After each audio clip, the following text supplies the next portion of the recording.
What's going on, people? This is Gunsblazing, welcoming you back once again to YuGiOh Lore, the series revealing the stories and trivia hidden behind the card artwork and tucked away in video games and other forms of media. Now, most people know the card Pot of Greed, but few know what it actually does, and even less know the story behind it. Modern day philosophers have been able to understand that the in-game effect of Pot of Greed is that it allows you to draw 2 cards from your deck. However, the function of a Pot of Greed in the lore world is a little more complicated than that. It's no ordinary pot, you see, but it's inhabited by one or more spirits. One of them is the spirit of Pot of Greed, who was once an angel and visits the pot from time to time. So says the snippets of lore from Master Guide 1 and 2. Another is the avatar of the pot, which supposedly materializes when the Pot of Greed reaches its adult form. Regardless, it's these entities that make the pot greedy. This desire for valuable items gives it the ability to suck things in and hoard them inside. This particular sucking can be done through the top of the jar or even through the nostrils. This is the reason behind being able to draw 2 cards, as reaching into the pot, you would likely find something of worth. What the in-game effect doesn't tell us though is the after effect of reaching into a Pot of Greed. You see, Pot of Greed is so selfish that if anyone takes anything from inside of it, it griefs them by exploding. It seems that physically, the explosion itself isn't too harmful, but the surprise could potentially shock the recipient to death. MG2 goes on to say that the pot explodes right after you take your hand out of it, making it a terribly dangerous object. Pot of Greed's ban is referenced in the card Mistaken Arrest, along with some of its ban list buddies, which is a different card storyline all in itself, but also shows that it's an illegal object in the game's lore world, as an arrest is being made for having possession of a Pot of Greed, likely due to Pot of Greed's dangerous, explosive nature. But all of that is just some trivia for you. There is an actual storyline that mentions the Pot of Greed, so let's take a look at Upstart Goblet. He was a goblin who found himself making lots of money through real estate and stocks. It was due to the surging bubble economy.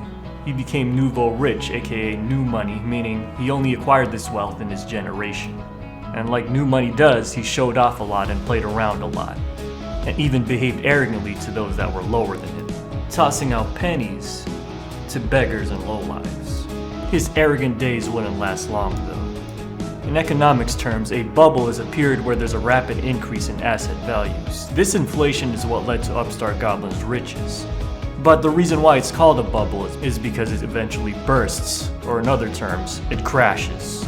And that crash victimized Goblin's company, as well as all of his assets, leaving him bankrupt. Crashes hit especially hard if you're too cocky during the come-up. And so, he lost pretty much everything he gained during the rise of the bubble economy. Properties gone, money gone, there was nothing. It also didn't help that he partied irresponsibly and also experienced robbery at the hands of the Dark Scorpions. Having nothing, the goblin turned into a beggar and found himself at the receiving end of arrogance from the wealthy. He recalled the time where other people would get on their knees for him. Wait, what? All in all, it was very humiliating. It was at this moment where he told himself he couldn't be pathetic like this, begging and kneeling to survive. But the path he would take after this would not be a noble one.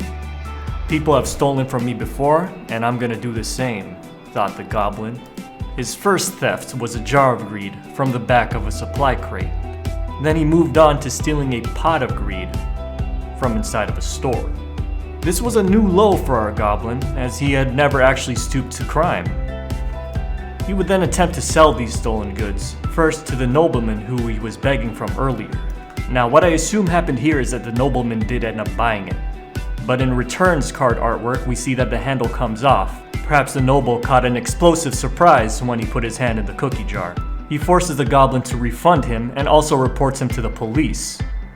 And he was forced to pay a fine for stealing the goods. However, as you can see, he didn't have much to his name or his pockets. Law enforcement refuses the pennies, of course, throws the jar of greed against them, destroying it, and also gets him sent to prison. Right here, on the right side. After some time and contemplation in the hole, he goes back to supposedly his childhood dreams. abandoning his life of crime. Wait, his childhood dreams were to mass produce a bunch of Monkey Mokis? Whatever the case, it wasn't before long that he went back to his thieving ways, finding yet another pot of greed in the factory and pawning it off for a quick buck. Meanwhile, in another place, and for reasons unknown, a dream clown surrounded by a swarm of scarabs has a hammer in his hand and looks to be attempting to smash both the pot of generosity and the pot of greed. It appears he did end up succeeding, and that the owner of these two pots would end up salvaging the items by combining them into one pot, becoming the pot of duality. Our goblin protagonist, through unknown means, would come to acquire this pot of duality later as well.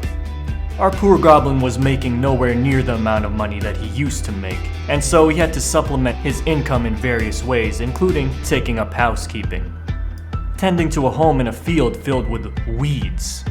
And apart from his allergies, he had another surprise waiting for him. While mowing the lawn, he encountered a sinister serpent hiding in the tall grass. And my interpretation of this event is that he went full Pokemon trainer and captured the sinister serpent in none other than a pot of greed. We can see the serpent being a bit of a pain for him later as he heads back to the marketplace. He looks to have escaped from the pot, actually breaking it in the process. Also notice the avatar of the pot in the background playing with a pot of generosity. This could be another way that the pot of duality was formed. If you look closely, you'll also notice that this is specifically where the shard of greed is from. This pot of greed with the missing eye shard can also be seen in single purchase, along with the pot of duality, which our goblin somehow acquired. That eyeless pot of greed would then become a slot machine, which actually might be a genius way to extract the fortunes that are hidden in the pot without having it explode in your face. Now unfortunately, unlike some other stories we've covered on this channel, this one does not have a definitive ending. But if there are any lessons to be learned from the life of the once named Upstart Goblin, maybe we should be more responsible and less arrogant with our money. Who knows, if he had taken a wiser route, he may have survived the crash of the bubble economy. That arrogance, and the fact that he turned to theft and greed, led this once rich man to spiral down into a life of mediocrity. If you've noticed, since that day he stole a pot of greed, it seems that pot of greed's never left his life. He always found a pot of greed in a corner somewhere, and it's always leading him into some kind of trouble. And as we've mentioned, it's led him to a life of mediocrity where he can no longer rise to the amount of riches that he had before.